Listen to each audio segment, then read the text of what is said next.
Unidentified flying objects, UFOs. They appear as sleek metallic discs in daylight skies or mysterious shapes that illuminate the night. Where do UFOs come from? What do they want? Are they merely inventions of the modern age? If so, why do they appear in early paintings? If UFOs are kites or planes or weather balloons, why do they move like nothing else from Earth? The extraordinary answers to these age-old questions, next.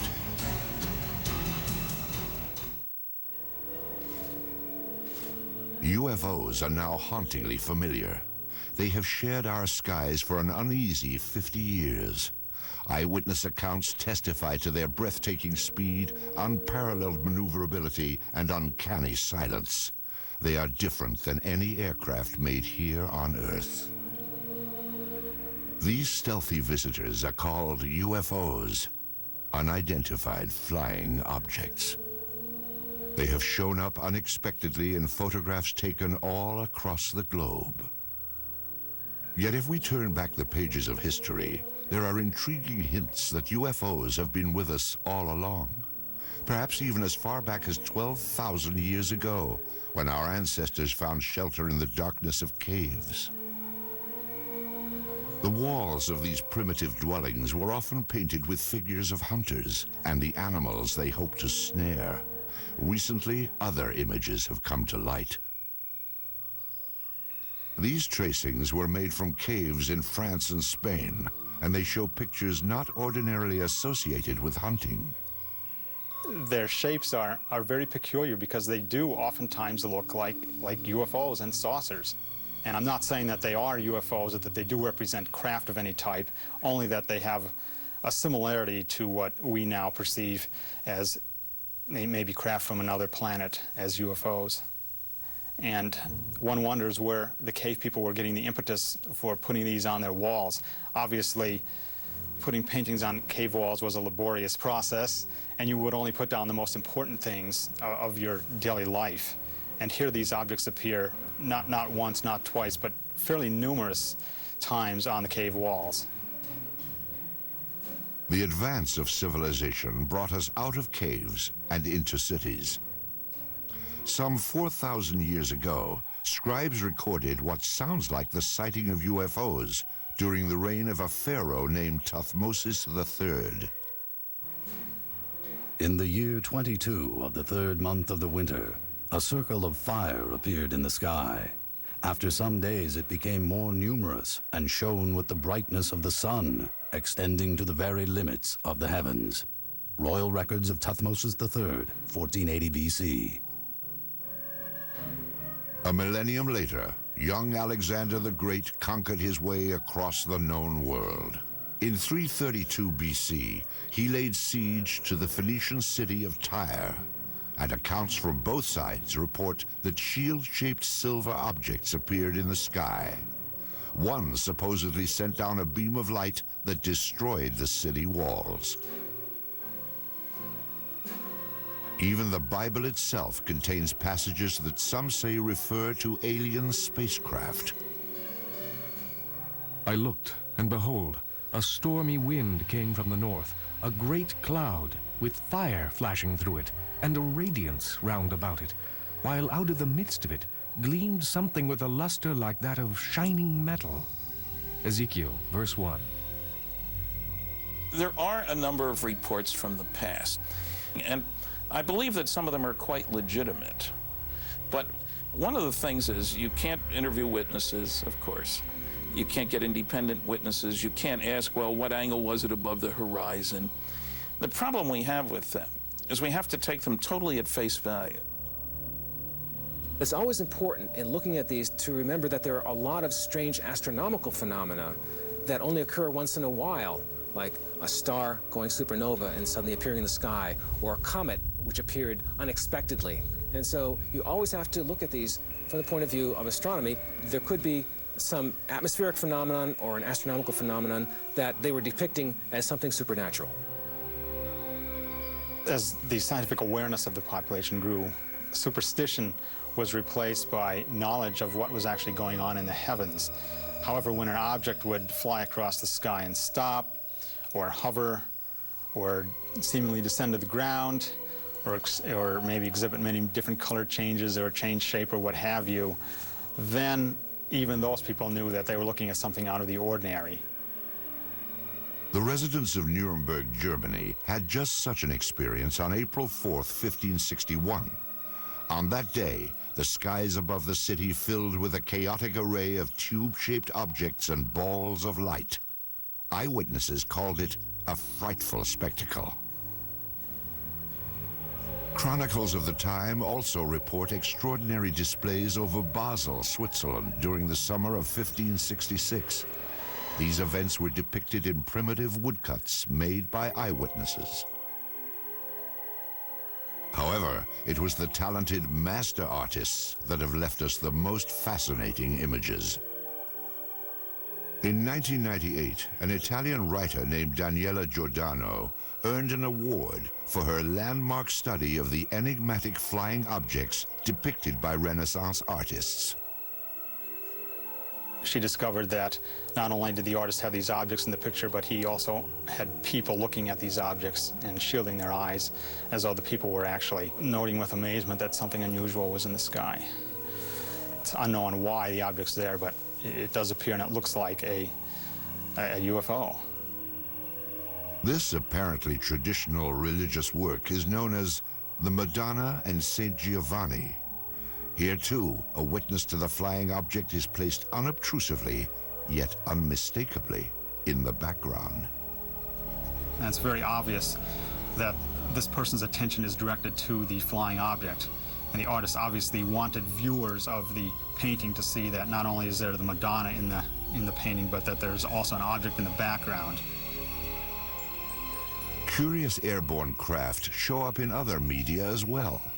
These tapestries from the 1500s depict the life of the Virgin Mary. Lurking in the background is the familiar shape of a 1950s-style UFO.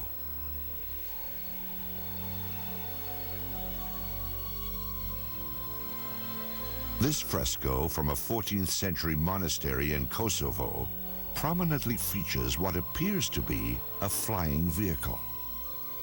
On this French coin, minted in 1680, a ray of light beams down from a colossal wheel-shaped object. Sporadic sightings continue to be recorded for the next 250 years.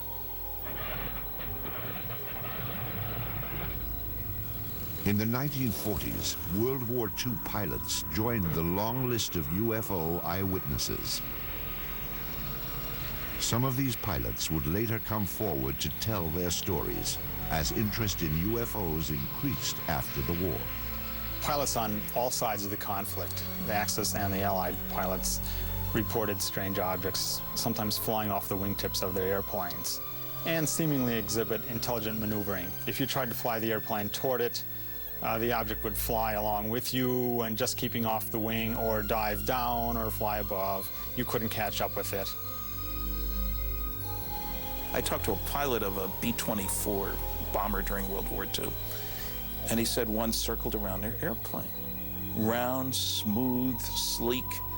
They all expected to die instantly because this must be a new German secret weapon that was going to shoot them down. We sure don't have anything that looks like that and flies like that.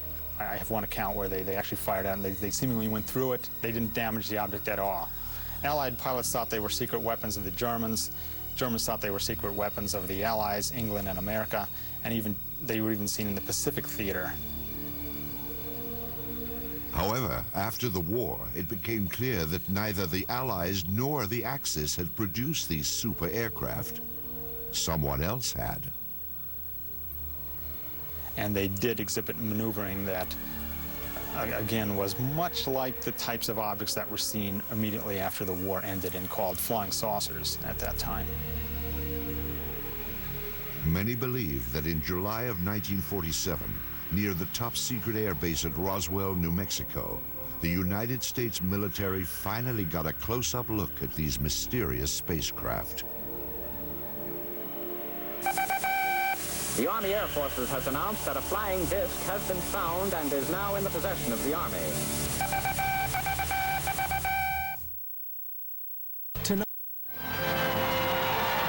In the fall of 1945, American boys came home to a hard-earned welcome. They had faced unspeakable horrors. Now they would head for suburbia and get started on the baby boom. At the same time, another new era was dawning, the age of flying saucers. The enigmatic spacecraft that had appeared from time to time through the centuries would now take center stage. The age of innocence was over. The wave of modern UFO sightings began simply, with no photos, no radar returns, and no physical evidence. Just a story told by one man at the right time in history. Kenneth Arnold was a 32-year-old successful businessman on the summer day that his sighting took place. He sold firefighting equipment and flew his own light plane. On Tuesday, June 24th, 1947, Arnold was flying toward Mount Rainier above the Cascade Mountains of Washington State. The air was smooth and clear as he reached 9,200 feet and noticed a bright flash. To the left and north of Mount Rainier, Arnold saw what he described as 9 unusual aircraft flying at over 1,200 miles per hour. As they passed the mountain, the objects were outlined against the snow. They traveled in a V formation and skittered across the sky in such a way that Arnold said they resembled a saucer skipping across water. Arnold first told his story upon landing at the Yakima, Washington airport. He sketched a series of diagrams to illustrate what he had seen. What he drew was shaped like a crescent, 50 feet long and only 3 feet thick. It had a rounded point in the rear. When seen edge on, he reported, it looked like a black line. It wasn't long before the story of Arnold's sighting startled the world. The newspapers quickly coined a name for Arnold's skipping discs. The name was flying saucers. Kenneth Arnold was soon to enjoy a celebrity status. The author of a book and the subject of magazine cover stories, he was looked upon as a combination of space-age visionary and screwball eccentric. The press would anoint him the man who started it all. In the days and weeks after Arnold's landmark flight, flying saucers became big news. Sightings were reported across the country. Indeed, at that time, more people knew about flying saucers than about the Marshall Plan for the post-war reconstruction of Europe. But one incident above all established flying saucers in the public mind. Roswell, New Mexico lies deep in the empty expanse of the American Southwest. Today, its very name conjures up memories of a supposed UFO crash and government cover-up. It is remembered as the Roswell incident. In the summer of 1947, the Army airfield in Roswell was home to the elite 509th Bomb Group. During World War II, the B-29s that carried atom bombs to Hiroshima and Nagasaki had originated here. And so would an event that gave substance to the belief in flying saucers. Headline edition, July 8, 1947. The Army Air Forces has announced that a flying disc has been found and is now in the possession of the Army. Army officers say the missile, found sometime last week, has been inspected at Roswell, New Mexico, and sent to Wright Field, Ohio, for further inspection. Walter Hott was Public Information Officer of the 509th Bomb Group. He was the official instructed to dispatch press releases to the radio station and newspapers in Roswell. The story fed the imagination of the country, but has been the source of controversy ever since. The press release that I'd received stated that we had in our possession parts of a crashed flying disc. The material was found on a ranch north of Roswell. Then the story abruptly changed. General Roger Ramey took command of the Roswell situation and issued a new statement. It wasn't a flying disc after all. To me, I think it was one of the slickest cover-ups by admitting that we had the material, and then a higher authority says, no, you don't. Flying saucer or weather balloon? Both Air Force stories couldn't be true. One fact was undisputed.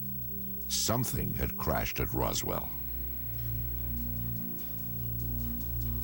A rancher named Mac Brazel discovered the metallic debris in this isolated rangeland outside of town. The wreckage was strewn over more than half a mile, and Brazel alerted the base, assuming a military plane had crashed. Jesse Marcel Jr. recalls that his father, the intelligence officer at the Roswell Army Airfield, had been dispatched to the debris site to determine what had crashed there. The night that my dad came home, he was very excited. He woke my mother and myself up and said he wanted to show us something very strange. And as I recall, he said this was parts of a flying saucer. I was 11, almost 12 at the time, and I had seen pieces of an airplane and weather balloons and things like that, but this was not like anything that I'd ever seen before. And the most intriguing portion of the debris that I recall seeing was what appeared to be I-beams. When I looked at this with the light reflecting on it, I noticed what appeared to be some symbols or writing along the inner surface of this I-beam. And the implication was this was something that came from some other planetary system. Author Kevin Randall researched the Roswell incident and learned more about the debris Major Marcel had collected. You have something called metal foil, been described by various people as like tin foil or lead foil. You wad it up into a ball, you drop it on the table, it unfolds itself and there's no sign of a crease. Randall interviewed some people who say they actually handled the mysterious wreckage back in 1947. It was all wadded up when he dropped it, and when he dropped it on the table and it hit the table, it spread out just like it was water.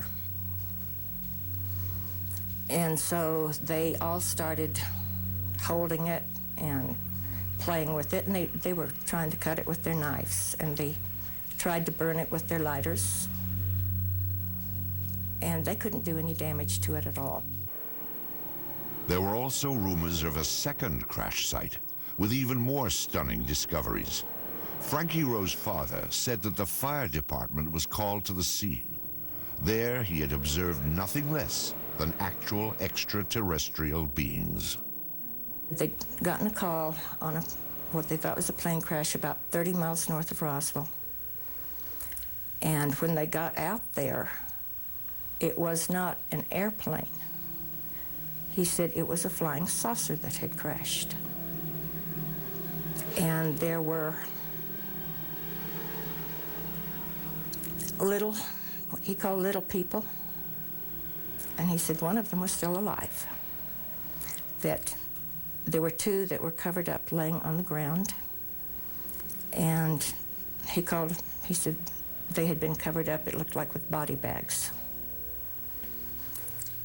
And the one that was walking around there didn't appear to be hurt. Through his research, Kevin Randall has established what he believes happened next. According to a number of the eyewitnesses, the craft and the bodies were taken to Hangar 84 at the Roswell Army Airfield, where they were held for a period of time before the various flights were initiated and sent out of Roswell. Randall believes that crates containing the alien bodies and flying saucer wreckage were shipped out of the heavily guarded Hangar 84, never to be seen again. When the Air Force produced one meager weather balloon at the Roswell crash debris, many concluded it was part of a cover-up.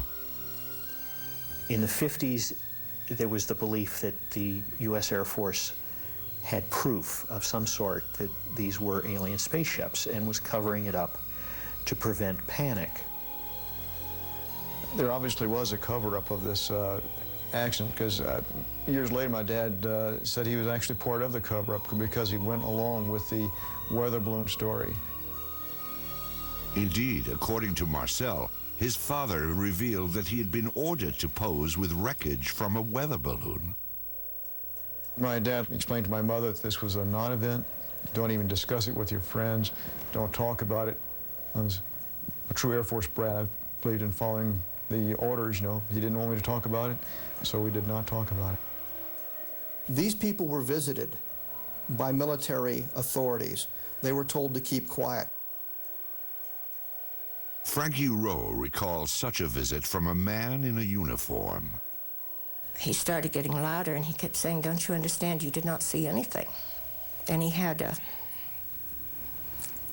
nightstick type of thing with him that was kind of hanging on his belt. And he took that out, and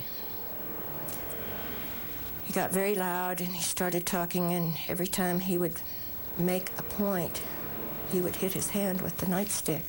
So he would say, "You didn't see anything, you were not there." And he said, "If you ever say one word about this the rest of your life, we will split up this family. If that's not enough," he said, "you know, this is a big desert out here. We can take you out in the desert." And he said, "No one will ever find your bodies." If this disturbing account is true, it can only be described as a death threat, a warning to remain silent about the Roswell incident. What was so vital to protect? In January of 1948, the Air Force would launch an investigation into the escalating flood of UFO reports.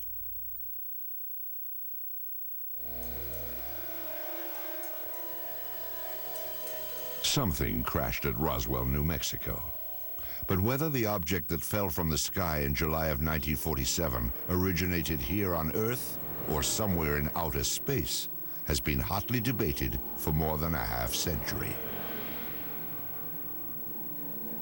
Perhaps it truly was a weather balloon, as the Air Force insists. If so, that would deflate one of the seminal events in the history of UFOs. However, if the object was in fact extraterrestrial, the issue then becomes, what business did it have at Roswell? At the time of the Roswell crash, New Mexico was host to the most advanced military and scientific experiments on the face of the planet.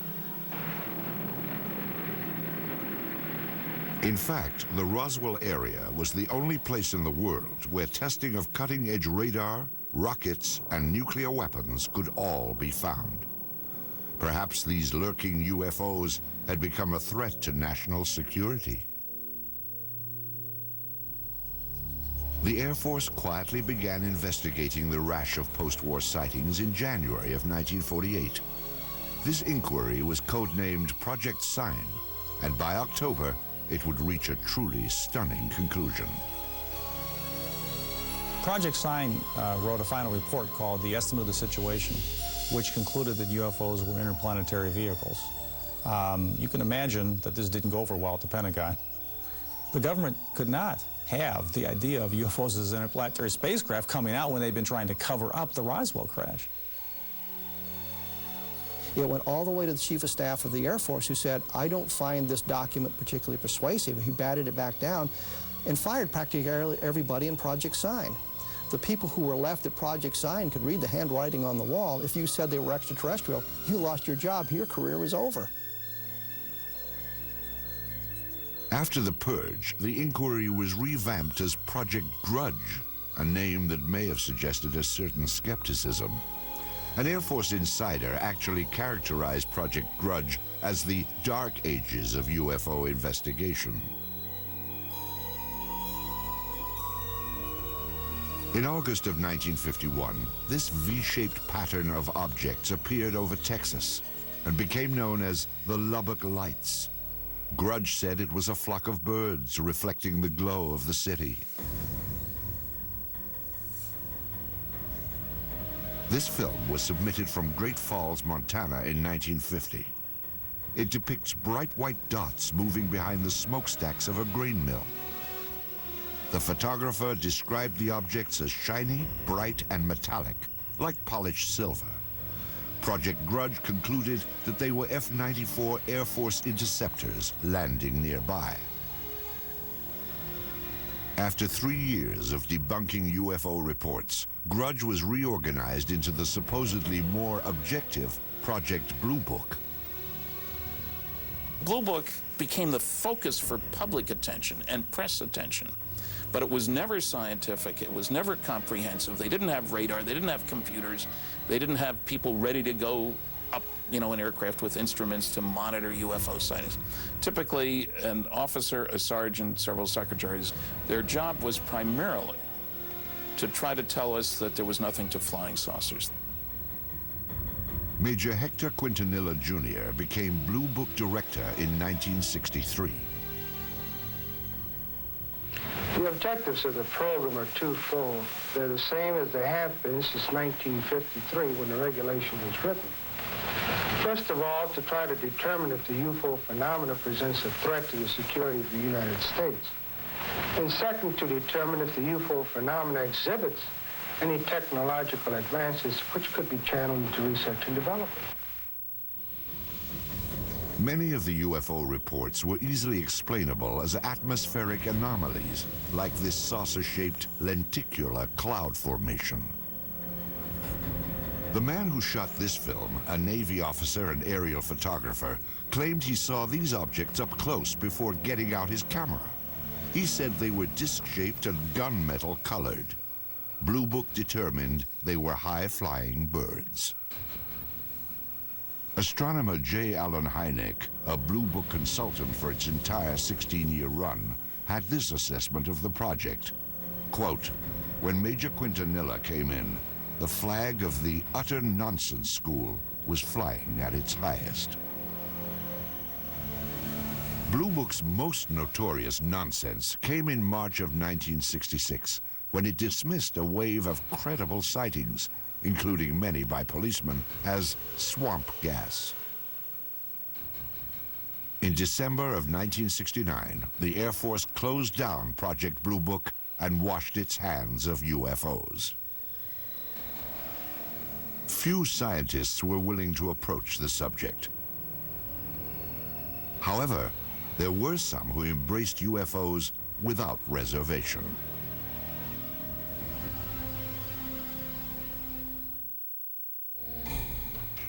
During the 1950s, the Air Force stood by its finding in the Roswell case. The crash was nothing more than a weather balloon. But newsreels show a public that continue to watch the skies, hoping to glimpse a spacecraft. Suddenly, people from coast to coast began seeing UFOs. What followed was a popular movement that embraced flying saucers and the spacemen who flew them. Ready or not, the flying saucers were coming. Within a matter of several days, I will myself make what might be called a flying saucer, although I don't choose to call it that because it may not respond to our controls. To the vast majority of the people in the late 40s and 1950s, flying saucers were a terrific novelty. And there was a great deal of popular fascination. There were cheesy science fiction films based on the idea that Martians were invading the Earth in flying saucers. Popular magazines printed on pulp paper would hit the newsstands in time to cash in on the trend and expand it to legendary proportions. The man behind those flying saucer legends was publisher Raymond Palmer. Palmer was a man who, in his youth, had been severely injured, and so he was crippled up, and he was what you would call a hunchback, I guess. He had the instincts of a carnival barker. He liked to put something over on you. And the thing about Palmer was that his fans liked having Palmer put something over on them. It was Palmer's Fate magazine, later called Flying Saucers magazine, which helped spread the idea of UFOs in the 1950s. Spacecraft from around the universe played across these colorful pages. It was here that the UFO was finally identified. Now everyone knew they were spaceships from other worlds. What followed was a craze in the 1950s known as the contactee movement. Contactees were people who said that they had made contact with space people. I was aboard a flying saucer in the Nevada desert on 11 different occasions. I was taken into this monstrous saucer by one of the men and confronted with a lady captain. Beautiful complexion, beautiful appearing woman, and they're peaceful people. They mean no harm to us. They come down here to investigate what's going on Earth, and they certainly convinced me that they're peaceful, and they come from another planet they call Clarion.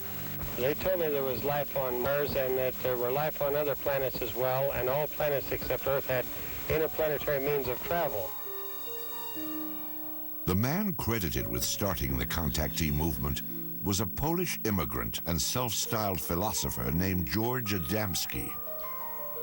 In his book, Flying Saucers Have Landed, Adamski claimed that in 1952, he had been aboard an alien spacecraft. So I was picked up on a desert, in California desert, and I was taken to the mothership, and they were flown around, not too close to the moon, but with instruments, similar, you might say, except it wasn't a camera, it was a regular sort of a telescopic instruments that we were able to see what was on the moon on the other side of it, see? Adamski's book detailed his meeting with a man from Venus called Orthon. There were also photographs of the spaceship he supposedly flew in. Adamski's books also reflected the political climate of the 1950s, like growing concerns about the arms race between the United States and the Soviet Union. When Orthon departed, he would leave behind these enigmatic footprints. Adamski said they contained a message urging an end to nuclear testing on Earth. In a similar vein, other contactees spoke of aliens from utopian planets who wanted to prevent all-out nuclear war. Best of all, these aliens looked just like us. I have a picture here of the gentleman who escorted me through the craft, and I would like to show it and describe it. This gentleman, he appeared almost as I am, except that he was about 5 feet 10 inches tall, weighing about 150 to 155 pounds, and they all appeared about that same size, including the lady. George Adamski would publish 2 more volumes on his contacts with beautiful space people from Saturn and Mars. He even had opportunity to take home movies of the scout ships that transported him, guided by robot pilots from Venus. The impact of Adamski's tales led to an explosion of flying saucer clubs and conventions. As the flying saucer phenomena continued into the 50s, civilians began to become very interested, of course, people did, and clubs formed up with a classic meaning of the term club, hobbyists, as it were, that were just interested in the wilder, esoteric aspects of the phenomena, particularly the stories of people who said they were in contact with aliens. Many of the contactees would gather at the largest flying saucer festival of all time. It took place in California at a place called Giant Rock in March of 1954. It attracted over 5,000 outer space enthusiasts. How many trips have you made to outer space? Well, I'd say 350 or a few more. When was the last one? Well, first part of June. And who did you go with? Well, people from Jupiter.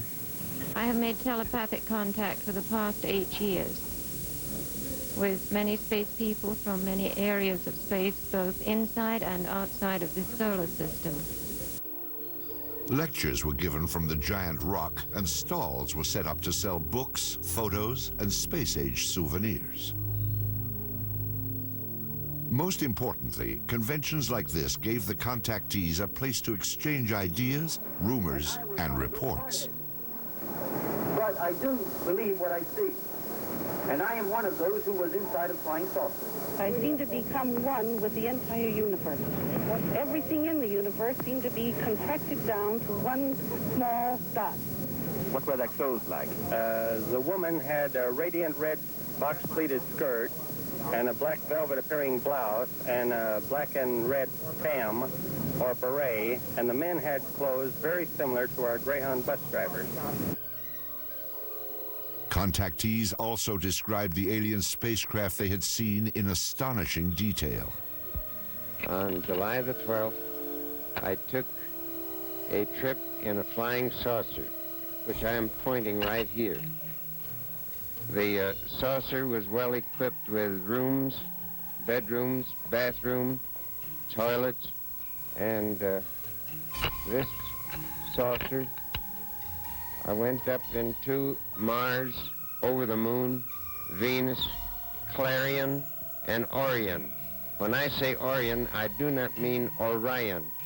It is a planet outside of our galaxy. Also popular among contactees was a belief that startling evidence was about to be revealed. We are going to see more and more of these visitors from space, and that before too long, the evidence will be incontrovertible, that you will have on your TV screens and on your movie screens concrete evidence that the ships are here and that they are real, and they're not fantastic things which have been cooked up to make a movie. The contactee wave of the 1950s was a light-hearted sideshow to the UFO phenomenon. However, during this same period, photographs began to surface that suggested UFOs were no joke and had to be taken seriously.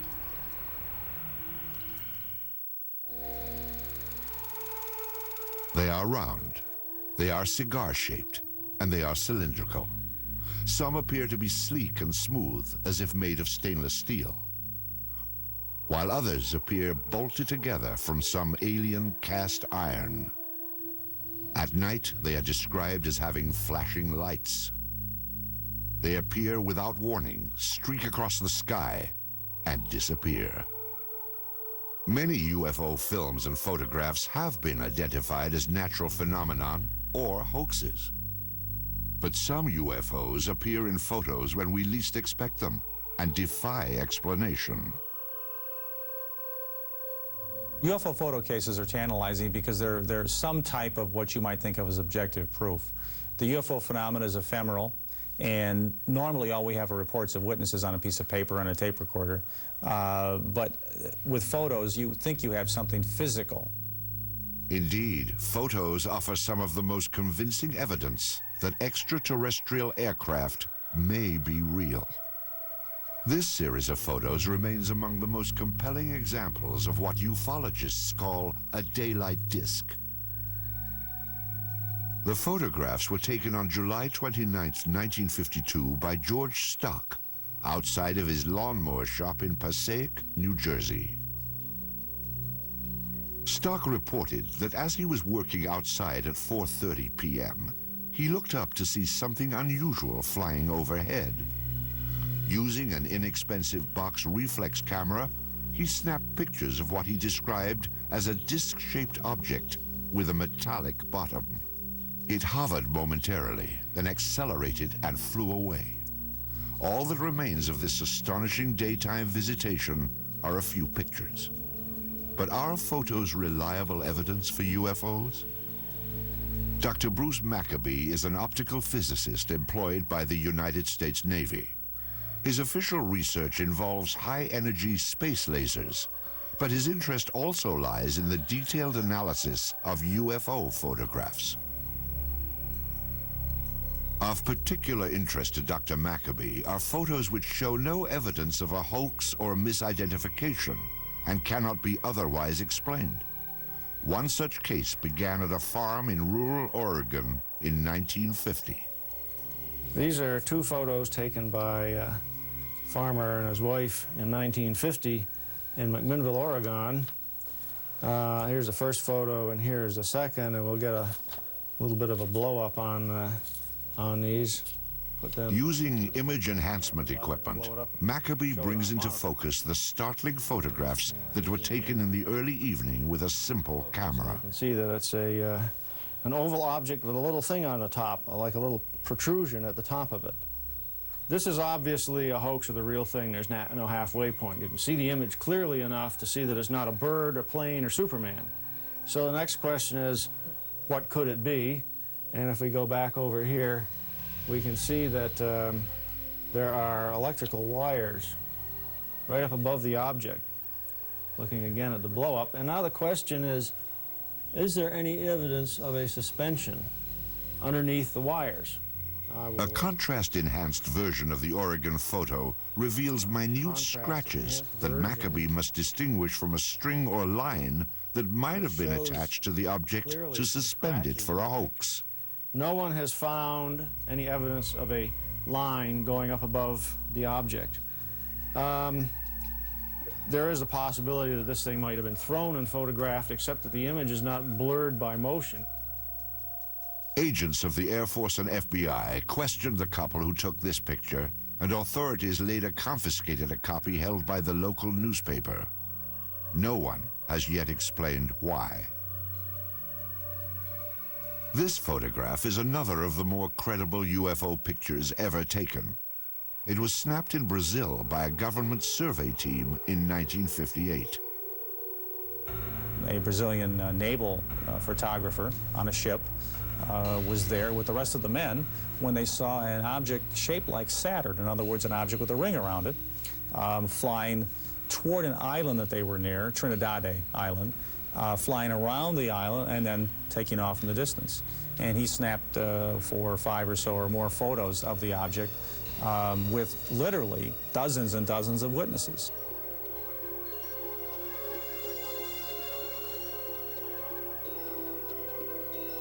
The sighting lasted nearly 2 minutes. First, the object was reported to have approached the island. Then it disappeared behind a mountain. It then reappeared before moving off at high speed toward the sea. This is clearly a structure that somebody built. It doesn't look like anything that we have on Earth. There were all these witnesses who saw the picture being taken. For these reasons, the photographs are unusually evidential and have to figure in any kind of case for the reality of UFOs as somebody's technology. Because this is a multiple witness case done by scientists and a professional photographer, and it has many photographs, it probably has to be taken seriously as the #1 photographic case in UFO history. Soon after the photos were taken, Brazil's president, Juscelino Kubitschek, ordered them released to the press.